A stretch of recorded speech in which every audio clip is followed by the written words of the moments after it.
examined by those 2,000 so-called journalists. Why did these not guilty verdicts come in? They just went on to the next thing. It wasn't even looked at.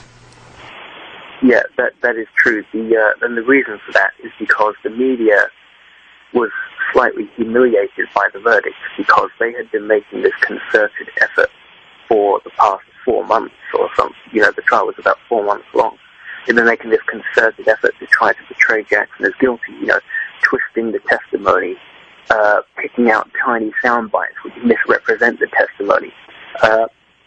This kind of, if Jackson had a good day in court, if Jackson had a bad day in court, for instance, so it's a prosecution witness and Tom Snedden or Ron Vernon is interviewing them, then what that is essentially, that's just a chance for the prosecution to get their witness to make their allegation. That's just a chance for the boy to come on the stand and make all these graphic allegations. And of course that gets run as a double page spread in most newspapers. He slid his hand down my pants, says boy, or whatever. And, you get all these graphic descriptions and pictures, drawings of the witness looking all sympathetic. And then the next day, Thomas Mesereau will take the floor and destroy that witness. Catch him out in lies, prove that he's lied in the past, prove that he's lied about sexual molestation in the past, pick up the grand jury testimony and say, well, yesterday you said this, but in the grand jury testimony you said that. Yesterday you said this, but in the police interview you said that. He caught him out in lie after lie after lie, including big lies. Lies about, he said that Michael Jackson had told him that all boys have to masturbate because otherwise they'll rape people. And it turned out that Michael Jackson had never said that to him. He admitted on the stand that his grandmother had actually said that to him. Enormous lies, which would, in most people's eyes, be the difference between thinking Jackson is innocent or guilty.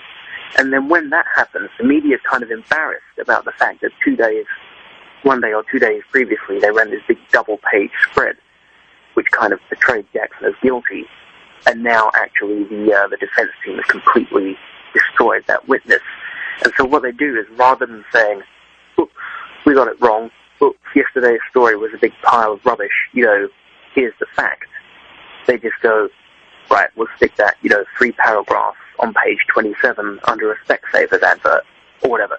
They give it comparatively no airtime or no space in the newspaper or the magazine. If they feel, it's a bit like 93, they're not willing to prepare, they're not prepared to admit that they were incorrect. They're not prepared to admit that yesterday's story wasn't actually accurate. And so when those verdicts came in, the media was mortified because despite all their efforts, despite, systematically portraying Jackson as guilty, the verdict still came in as they should have done, and the media knew that that's what the verdict should have been all along. And probably, I imagine as well, they were all geared up for a guilty verdict. They probably had all these packages made up, Jackson in dark lighting with sinister music, and all these pre-recorded VTs. And I imagine that they were so confident that they had successfully skewed the verdict that they didn't even bother to make an alternative for if he was found not guilty. So I think it's a combination of the fact that they were humiliated by the verdict, and they probably felt, the media as a whole probably felt quite emasculated by the verdict because it undermined them because they've been so conservatively trying to portray him as guilty. And also I think they just weren't prepared for the verdict because they were so confident that they had been successful in skewing the verdict. How much, do you know how much was spent on the prosecution total?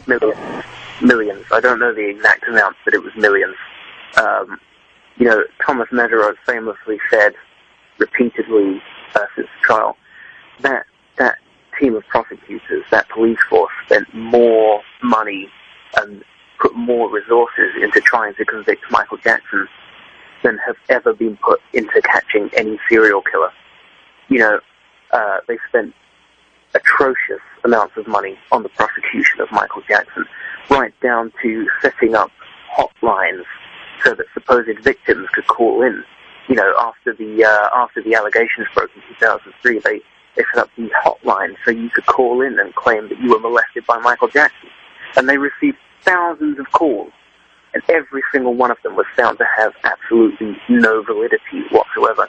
In addition to these hotlines, they built a website with Michael Jackson's mugshot on it, almost like a prize, like chopping the head off of a lion after you've shot it, and sticking it on the wall. They took this mugshot and they kind of mocked him by setting up this special website with his mugshot on it.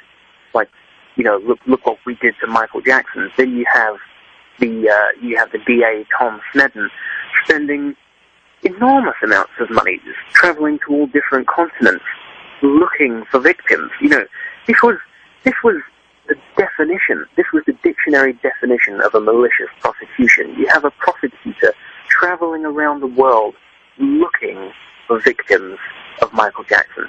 That's how obsessed he was. It's not, okay, somebody's come to us and they've made a legitimate allegation, so we're going to try it. It's, let's travel halfway around the world looking for anyone who's going to say something nasty about Michael Jackson. They spent, it was millions. I can't remember exactly how much, although I imagine it was very profitable overall for the community. You have, like you said earlier, 2,000 journalists, plus their cameramen, plus their drivers, plus their assistants, plus their makeup artists and their hairdressers and their, sound technicians. Thousands upon thousands upon thousands of people coming to Santa Barbara for months on end, staying in hotels, hiring parking spaces, hiring satellite van spaces, buying food, going out to the nightclubs and the bars. So although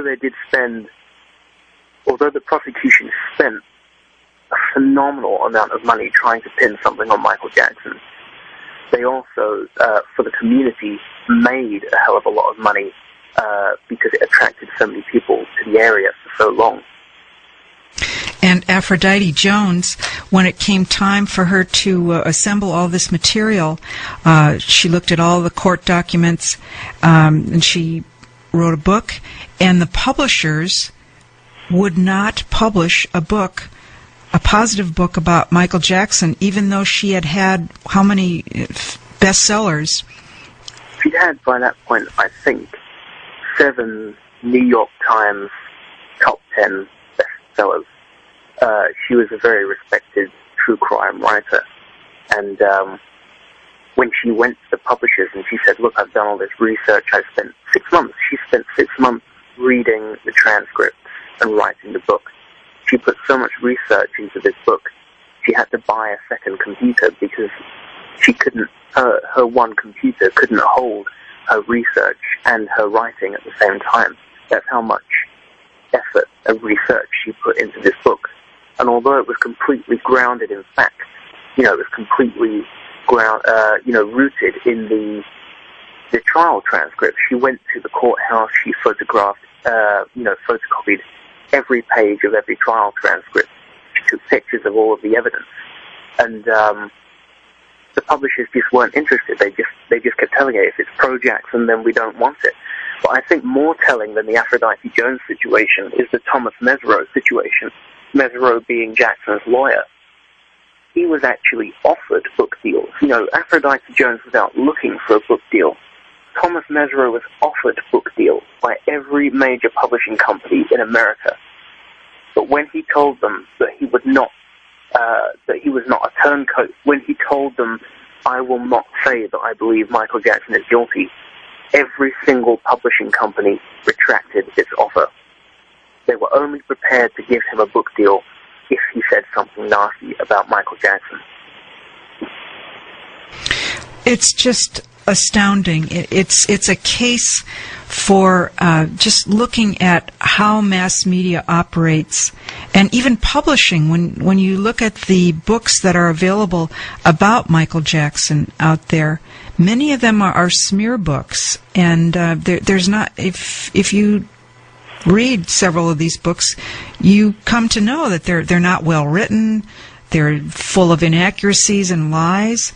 Let's talk about books on Michael Jackson from your point of view, Charles Thomson. a phenomenal amount has been written about Michael Jackson, huge amounts. Much of it very lazy. In the aftermath of Michael Jackson's death, pretty much every publishing company seemed to be just churning out biographies within about 2 weeks, And I mean, if you're going to write a biography of someone in 2 weeks, how good can it be? You just can't write